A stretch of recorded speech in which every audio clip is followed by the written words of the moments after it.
Okay, so next up is Alex, who is a colleague of Mary's, as far as I know, and he's going to read his piece. So warm welcome like for Alex the pervert.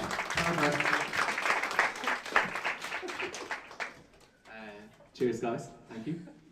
Okay, my piece is called Genesis, and I'm just going to launch straight into it. I'll tell you what's behind it all now, so I will, quickly, before the fucking dopes in white coats take me away. The way I look at it, Joseph was rightly fucking suspicious when Mary got herself up the duff out of nowhere, and him never having even stuck it in her, remember that, right?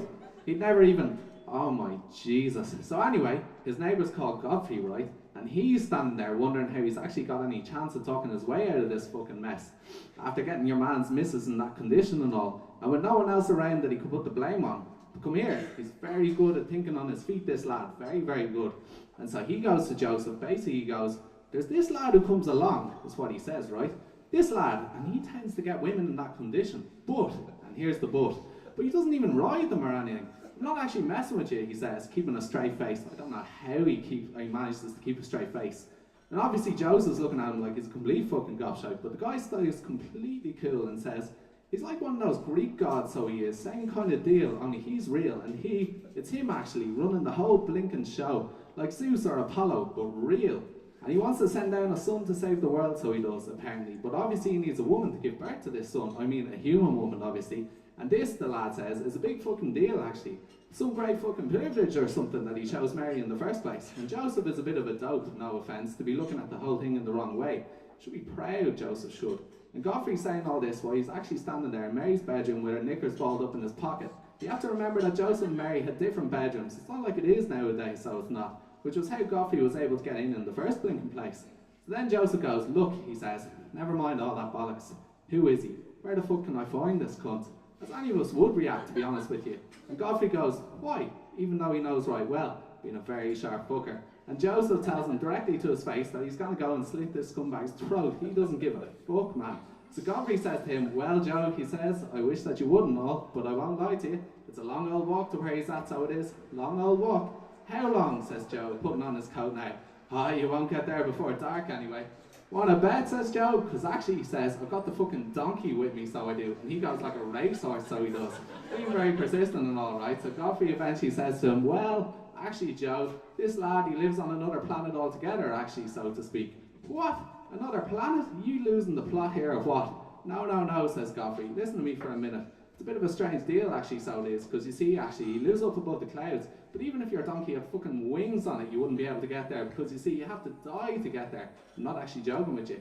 Now, I look on that as meaning he wants Joseph to go and hang himself or something, so him and Mary can continue knocking the arses off each other. But obviously, that's just one opinion. And then again, there's the baby to think about, so as I reckon on the other hand, he might just want to leg it and leave Joseph holding the poor little fucker in the bottle and so on. So anyway, this lad goes on to say that actually everybody has the wrong idea about death, believe it or not.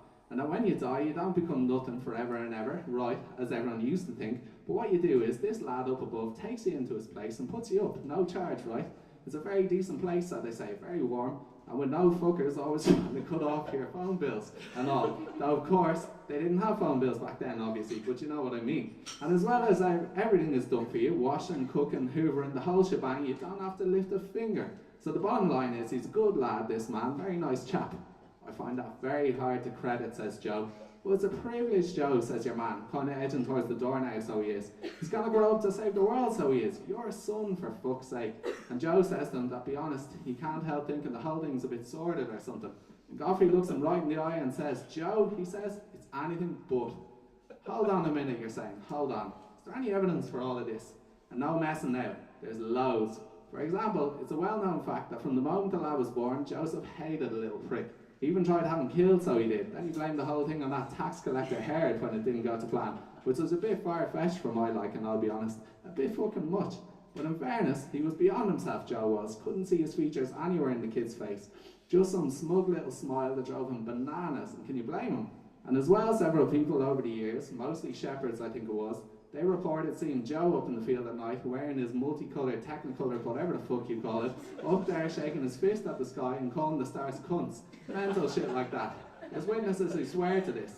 And also, consider this, right? In the end, when they strung the lad up on that wooden cross on Calvary, on the Good Friday or whatever, who was it do you think made that cross? Think about it. Lovely bit of carpentry that was. Good solid workmanship. Very professional. Well, makes sense, doesn't it? Cheers.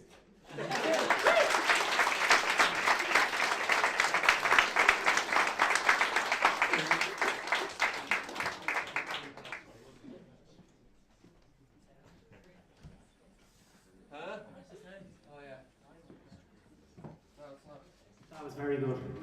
I don't know if it was a rap or a story. Fucking notorious B1G.